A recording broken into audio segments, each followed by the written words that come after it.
The wind howled through the canyon with a sound like screaming demons. And inside Thomas Brennan's cabin, the fireplace began spewing black smoke directly into the room instead of up the chimney. What Thomas built the following summer would be called the most ridiculous waste of time and materials anyone had ever seen on the frontier. With its strange white coating that made neighbors laugh, and its towering height that seemed like madness, but it would save his life and change how an entire region survived the brutal mountain winters. Before we begin, drop a comment and let us know where you're watching from, and if stories of frontier survival and forgotten innovation speak to you, hit that subscribe button, because tomorrow's story will leave you speechless. The winter of 1839 arrived in the Montana Territory 3 weeks early and brought cold that settlers would talk about for decades. Thomas Brennan had built his cabin that previous summer using techniques passed down from his father in Pennsylvania. The structure was solid by frontier standards. Notched logs chinked with mud and moss, a packed earth floor, one window covered with oiled paper, and a stone fireplace that seemed adequate when he built it in August. By November, he understood he had made a fatal miscalculation. The fireplace was constructed the way every frontiersman built them. Flat stones stacked and mortared with mud, a simple opening, and a chimney that extended perhaps 4 feet above the roofline. It worked perfectly during calm weather.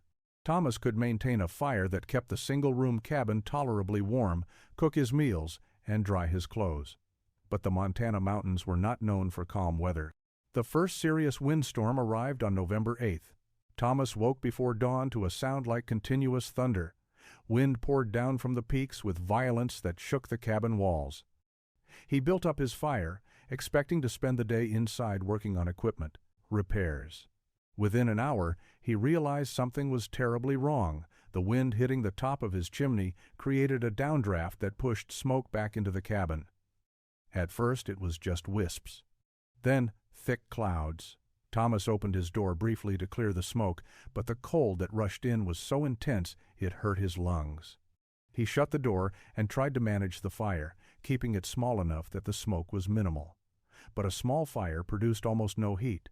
By midday, the cabin interior was barely above freezing despite the fire burning. Smoke hung in layers near the ceiling. Thomas's eyes watered constantly. He wrapped himself in both blankets he owned and sat as close to the inadequate fire as possible. The wind never stopped. It blew for 18 consecutive hours. When the storm finally passed the next morning, Thomas emerged into crystalline cold and perfect stillness. The temperature had dropped so severely that the creek near his cabin had frozen solid overnight. He checked on his 2 neighbors within walking distance. Jacob Miller's cabin was in the same condition, smoke-stained interior and frost on the walls. Sarah and Martin Fletcher had fared slightly better only because Martin had spent the entire storm feeding their fire enormous amounts of wood, burning through a supply that should have lasted 2 weeks. All 3 households had survived, but barely. Thomas returned to his cabin and sat staring at his fireplace with an intensity that bordered on rage. Thomas spent the next 3 days thinking about smoke and wind while his hands performed the routine tasks of frontier survival. He hauled water from the creek, now requiring him to break through ice each morning. He checked his small trapline, finding 2 rabbits that would supplement his dwindling food supplies. He split firewood, stacking it near the cabin door where it would stay dry. But his mind never left the problem of the fireplace. On the 4th day after the windstorm, he walked to Jacob Miller's cabin. Jacob was 10 years older than Thomas, a veteran of frontier life who had survived 7 winters in the mountains. If anyone understood the heating problem, it would be Jacob. Thomas found him outside splitting logs, his breath creating clouds in the frigid air. "Jacob, how do you handle the smoke when the wind blows?" Thomas asked without preamble. Jacob paused mid-swing and looked at him with an expression that mixed amusement and resignation. "You don't handle it. You live with it. Every cabin smokes up in a windstorm. That's just how it is." Thomas pressed further. "But there has to be a way to fix it. A taller chimney, maybe? Or a different design?" Jacob drove his axe into the splitting stump and wiped his forehead. "Listen, Thomas, I've built 4 cabins in my time out here.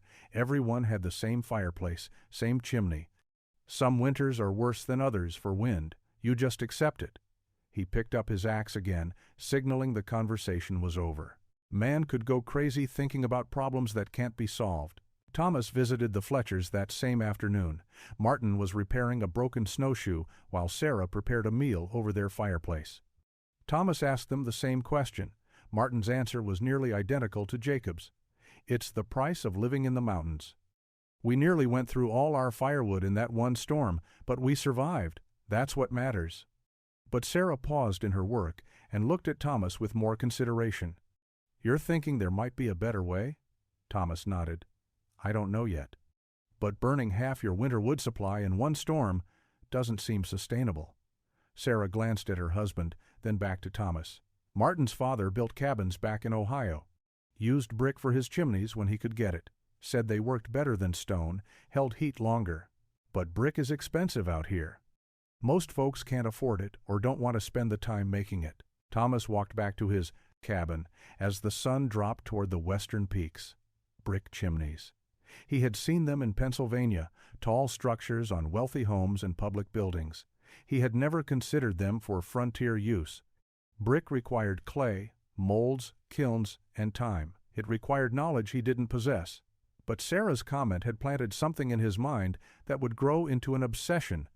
Winter eventually loosened its grip on the Montana Territory. By late March, the snow had retreated to shaded hollows and the highest peaks. Thomas had survived 5 more major windstorms, each one filling his cabin with smoke and cold. Each storm reinforced his conviction that the standard frontier fireplace was fundamentally flawed. When the trails finally cleared in early April, Thomas made a decision that his neighbors would consider strange. He was writing to Helena. Helena was 3 days' journey southeast, a growing settlement that served as a trading hub for the mining camps scattered through the mountains. Thomas had business there anyway, selling the winter's fur catch and buying supplies, but his primary purpose was different. He wanted to see how buildings were constructed in a real town. He arrived on a Tuesday afternoon and immediately felt out of place. Helena had actual streets, frame buildings, and even a few brick structures. Thomas sold his furs to a merchant who barely looked at him during the transaction, then began walking the streets, studying chimneys, with an intensity that drew curious stares from residents. The brick buildings fascinated him.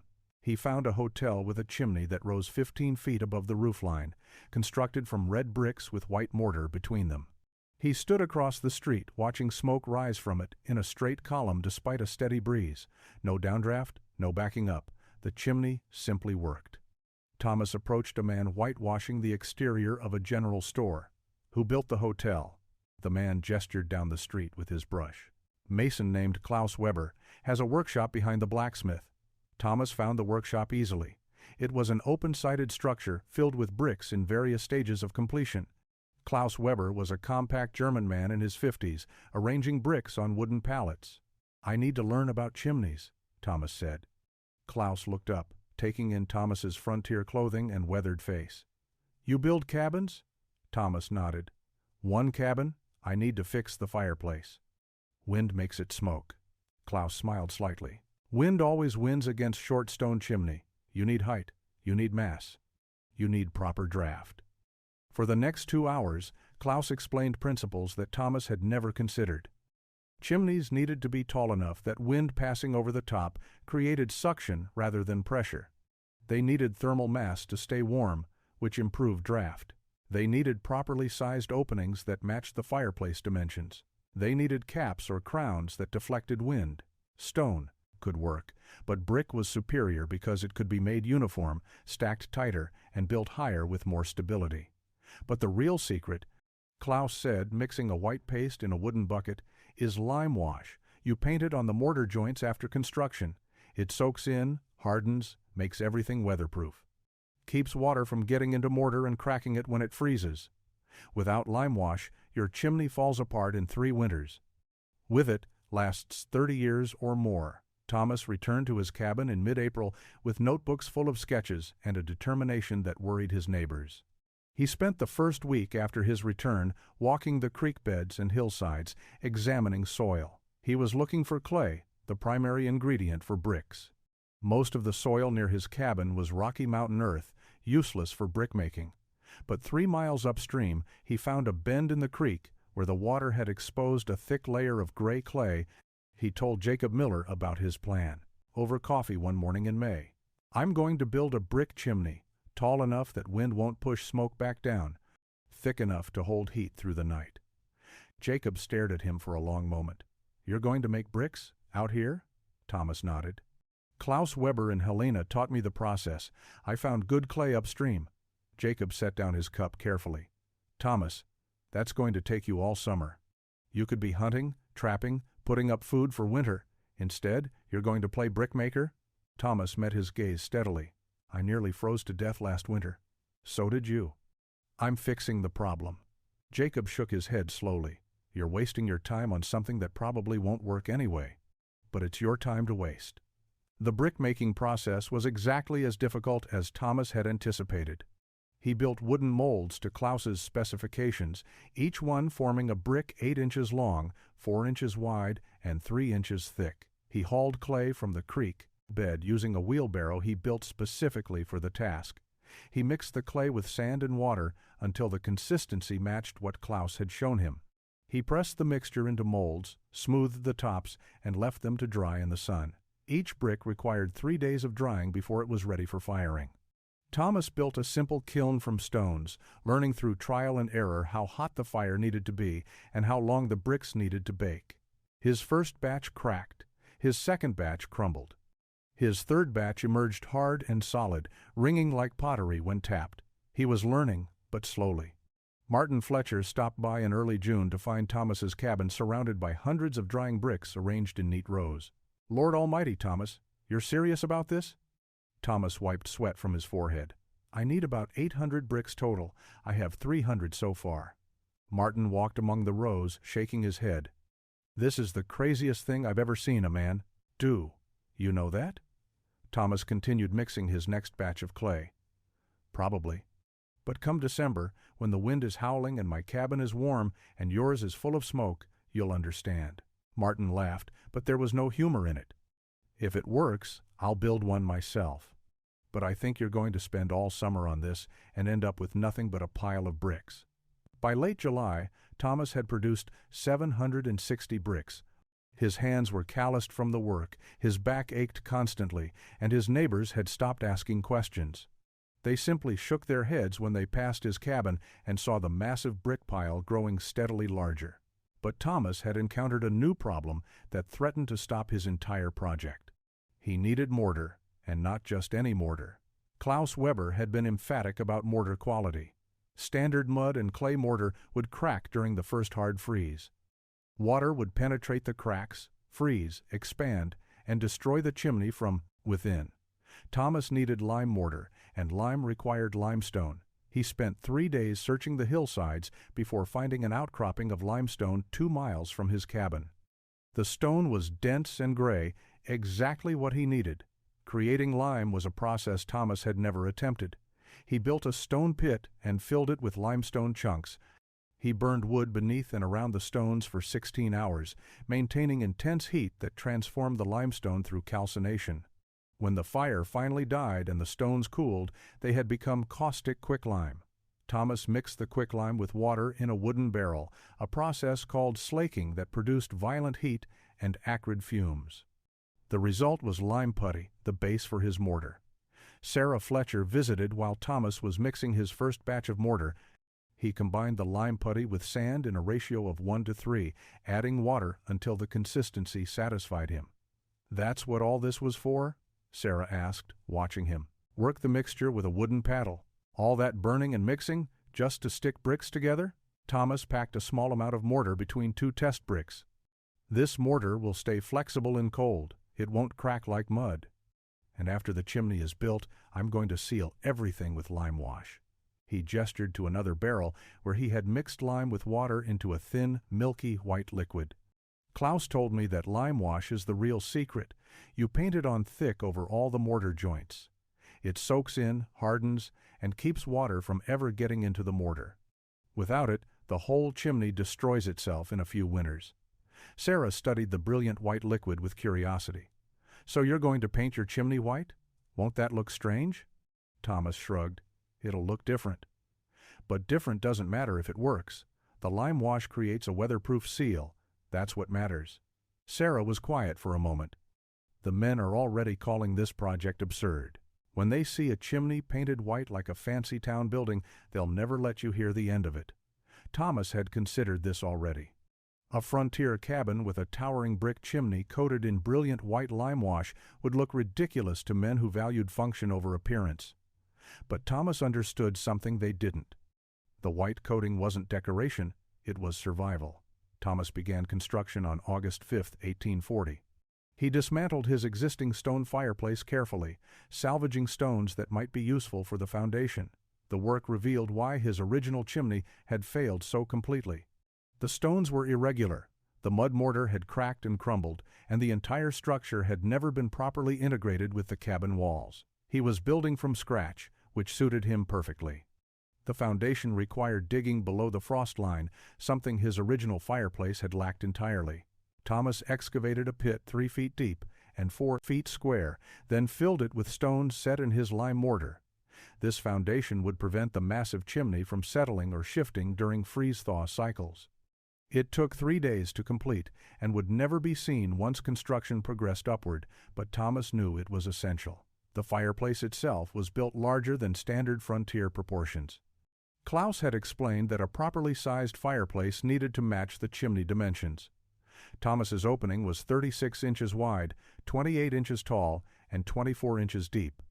He used his best bricks for the interior surfaces, knowing they would face extreme heat.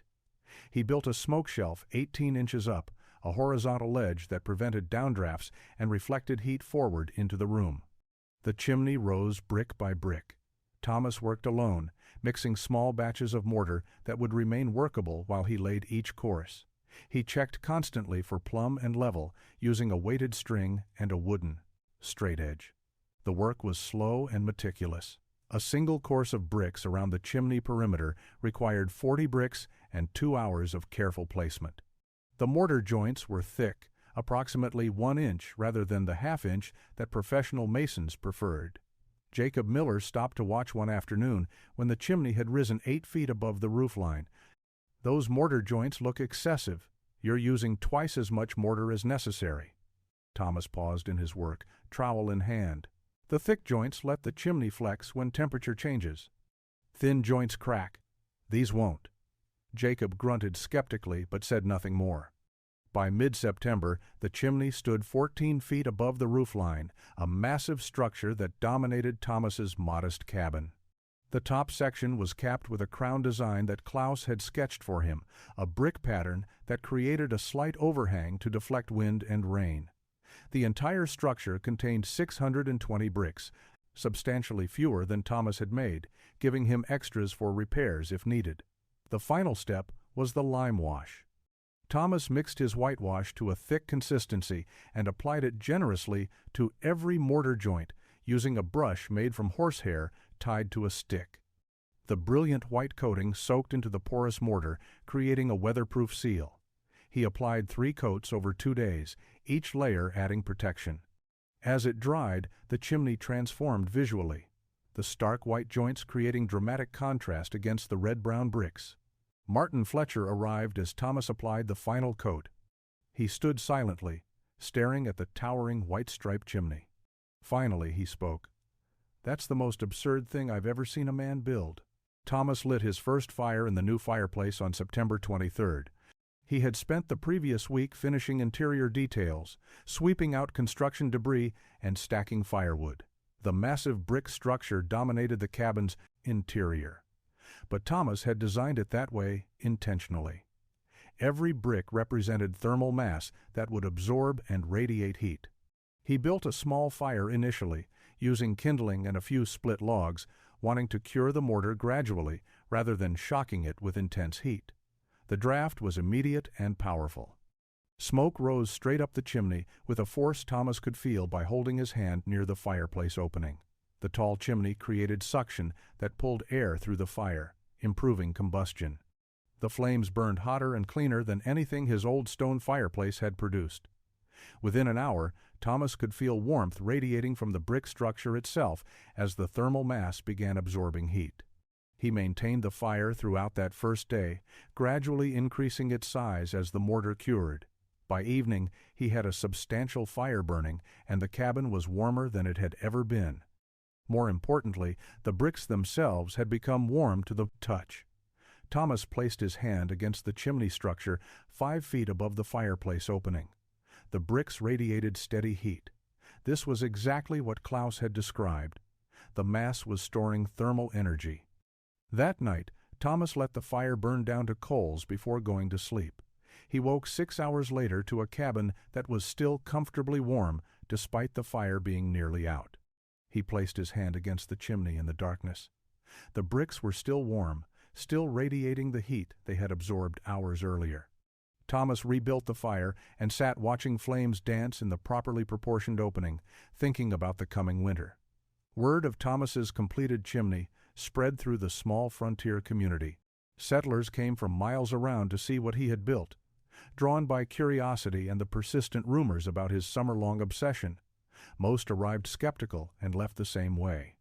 The towering structure with its brilliant white-striped appearance looked affection completely out of place on a rough frontier cabin. It looked like something from a wealthy town home, not a trapper's shelter. Jacob Miller examined the structure with the eye of someone looking for flaws. "It's well built, I'll give you that. But that white coating makes it look ridiculous. Like you're trying to build a church out here in the wilderness." Thomas fed another log into the fire. "The lime wash keeps water out of the mortar. Without it, the chimney would fall apart in a few years." Jacob shook his head. "You spent 4 months building something that looks absurd and might work no better than a regular stone chimney. Come December, we'll see if all this was worth it." Sarah Fletcher was more diplomatic. "It's certainly impressive, Thomas. Strange, but impressive. I hope it works the way you planned." Thomas appreciated her kindness, but he didn't need hope. He had engineering on his side. The first major windstorm of the season arrived on December 3rd, 1840. Thomas woke before dawn to the sound he had dreaded all last winter, wind pouring down from the mountain peaks with sustained fury. He lay in his sleeping platform listening to the cabin walls creak under the assault, remembering the smoke and cold and near-death experience of the previous year. This was the moment everything would be proven or destroyed. He built up his fire while wind hammered the structure outside. Flames leaped and danced in the fireplace opening, responding to the powerful draft created by wind passing over his tall chimney. But the smoke went up, not back into the room. Thomas watched carefully for any sign of downdraft, any wisp of smoke escaping into the cabin. Nothing. The wind screaming across his chimney crown was creating suction, pulling smoke upward with even greater force than normal conditions. By mid-morning, the cabin was genuinely warm. Thomas sat at his table in shirt-sleeves, despite the blizzard raging outside. The brick chimney radiated heat from every surface. He placed his hand against the structure periodically, feeling the stored thermal energy. The mass was working exactly as designed. Heat from the fire was being absorbed by hundreds of bricks, then released slowly into the living space. Efficiency was dramatically higher than his old stone fireplace had ever achieved. Snow began falling heavily around noon, driven sideways by the relentless wind. Thomas went outside briefly to check the chimney's exterior condition. What he saw made him smile, despite the brutal cold. Snow and frost were accumulating on the white lime-washed mortar joints, packing into the textured surface until the joints appeared even whiter and thicker than before. The chimney looked like it had been decorated with stripes of pure snow. It looked absolutely ridiculous, a towering brick structure striped brilliant white standing above his rough log cabin. But Thomas understood what that snow accumulation actually meant. The moisture was freezing on the Y, outside of the lime wash, not penetrating into the mortar beneath. The weatherproof seal was working exactly as Klaus had promised. Water was being blocked at the surface, prevented from entering the mortar where it could freeze, expand, and crack the joints from within. The storm continued for 20 hours. Thomas maintained his fire at a moderate level, never pushing it hard, never burning excessive wood. When the wind finally died on December 4th, he had used perhaps 1/3 the firewood that the previous winter's first storm had required. The cabin had remained warm and completely smoke-free throughout the entire event. Thomas dressed in his heavy coat and walked through knee-deep snow to Jacob Miller's cabin. He found Jacob outside, gray-faced and exhausted, airing out his interior. The cabin reeked of smoke. Soot coated every surface. Jacob's eyes were red and watering. 20 hours of smoke and cold, Jacob said without greeting. How did you fare? Thomas chose his words carefully. No smoke. Cabin stayed warm, used maybe a third of what I expected for firewood. Jacob stared at Thomas for a long moment, then spoke quietly. I need to see it. They walked back to Thomas's cabin together through the deep snow. Jacob examined the chimney from outside first, noting the height, the crown design, and the snow-packed lime wash joints that made the structure look even more absurd than before. He reached up and scraped away some of the surface snow with his gloved hand, revealing the intact white lime wash beneath. The snow is just sitting on top, not getting into the mortar at all. Inside, Jacob placed his hand against the brick mass, feeling the residual warmth hours after Thomas had last fed the fire. He studied the fireplace proportions, the smoke shelf, the clean interior surfaces unmarred by soot stains. He looked up at the chimney structure rising through the roof, then back at Thomas. I was wrong. I've been wrong since you started this project. I can't survive another winter in my cabin. My lungs can't take it anymore. He paused, choosing his words carefully. Will you teach me how to build one? Thomas spent the remainder of that winter teaching Jacob the principles Klaus had taught him. They couldn't start construction until spring, but they could plan. Thomas sketched designs, explained mortar ratios, described the lime-making process. Jacob took notes with the careful attention of a man whose life depended on understanding every detail. When spring arrived, Jacob wasn't the only one interested. Martin Fletcher appeared at Thomas's cabin in late April with a request that clearly pained his pride. I need to learn about your chimney. Sarah says we're building one this summer whether I like the idea or not. Thomas smiled slightly. It's a big project, takes most of the summer. But it works. Martin nodded slowly. I watched smoke pour into my cabin for 20 hours during that December storm. Watched you walk through the blizzard aftermath looking rested while I could barely breathe. Pride doesn't keep a man warm.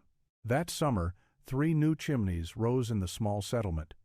Thomas helped Jacob and Martin with their brickmaking, shared his lime sources, and supervised construction to ensure they understood the critical details.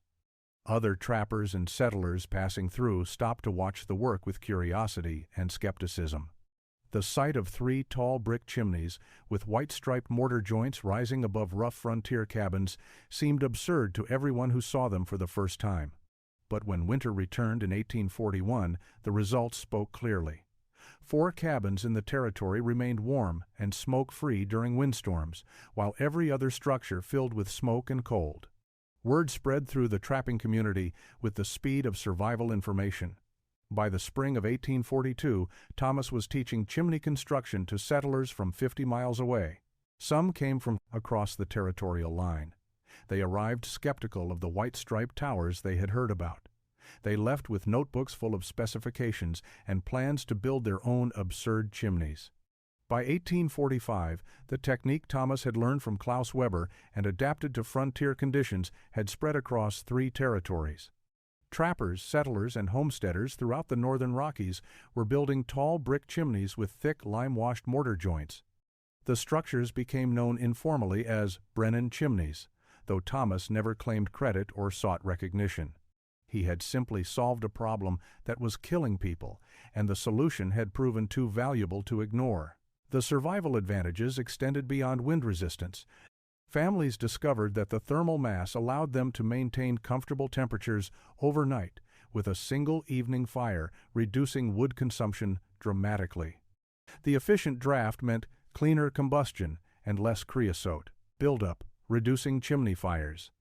The lime-washed mortar joints, refreshed each autumn, provided weatherproofing that allowed the chimneys to last decades rather than years. Settlers found they could build once and rely on the structure for a generation. Thomas continued trapping and living in his original cabin until 1852, when he sold his claim and moved to Oregon Territory with enough money saved to buy farmland. He married a widow named Catherine who had lost her husband to pneumonia, and they raised her 2 children on a small farm outside Salem. Thomas built their farmhouse himself, and naturally it included a tall brick chimney with white, lime-washed mortar joints. Neighbors in Oregon thought the design strange until they experienced their first winter in a home that stayed warm during coastal storms. He died in 1871 at the age of 62, having lived a quiet life far removed from the frontier that had nearly killed him. His obituary in the local newspaper made no mention of chimneys or innovations. To his community, he was simply a farmer and stepfather who had lived honestly and died peacefully. But in the mountains of Montana and Wyoming and Idaho, structures he had inspired still stood. Modern historians examining frontier survival patterns note a measurable decrease in winter mortality rates in regions where the Brennan chimney design became common. The exact number of lives saved is impossible to calculate, but accounts from the period include multiple references to families surviving severe weather, specifically because their chimneys continued functioning when traditional designs failed. The phrase, "built like a Brennan chimney," appeared in letters and journals throughout the 1850s and 60s, signifying construction that could withstand any conditions. The innovation itself was never patented or formalized. It spread organically through demonstration and necessity, adapted by individual builders to local materials and conditions. Some used different brick sizes. Some modified the crown design. Some experimented with mortar ratios. But the core principles remained consistent: height for draft, mass for heat storage, lime wash for weatherproofing, and thick mortar joints for flexibility. What seemed absurd to skeptical frontiersmen in 1840 became standard practice within a decade. Thomas Brennan's summer of ridicule transformed into a legacy of warmth and survival, written not in books or patents, but in white-striped brick towers rising above log cabins across the frontier, standing silent against the wind.